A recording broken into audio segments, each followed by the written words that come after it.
नमस्कार. 6 ऑक्टोबर हा जागतिक सेरेब्रल पाल्सी दिनानिमित्त साजरा केला जातो. तर त्याच निमित्ते आज मी doctor Preeti Shah, paediatric physiotherapist, cerebral palsy या विषयावर थोडं बोलू इच्छिते. सेरेब्रल पाल्सी ही लहान मुलांमध्ये दिसणारा सर्वात मोठ्या प्रकारात दिसणारा हा आजार आहे. या आजारामध्ये काय होतं तर मेंदूचा विकास जेव्हा होतो तेव्हा जन्मता किंवा जन्मल्यानंतर मेंदूला झालेल्या इजामुळे किंवा मेंदूच्या विकासात आलेल्या अडचणामुळे बाळाची शारीरिक वाढ ही कमतरतेने होते.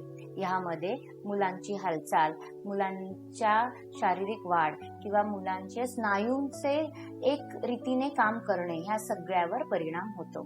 तर जागतिक सेरेब्रल पाल्सी दिवस हा साजरा का केला जातो तर आपण सेरेब्रल पाल्सी असलेल्या व्यक्तींना त्यांच्या जीवनाला जाणून घेणे, त्यांना येणारे अडचणी हे समजून घेणे व त्यांना आपण समाजात कसे एकत्र घेऊन पुढे चालू शकतो हे जाणून घेण्यासाठी हा दिवस साजरा केला जातो. थँक्यू.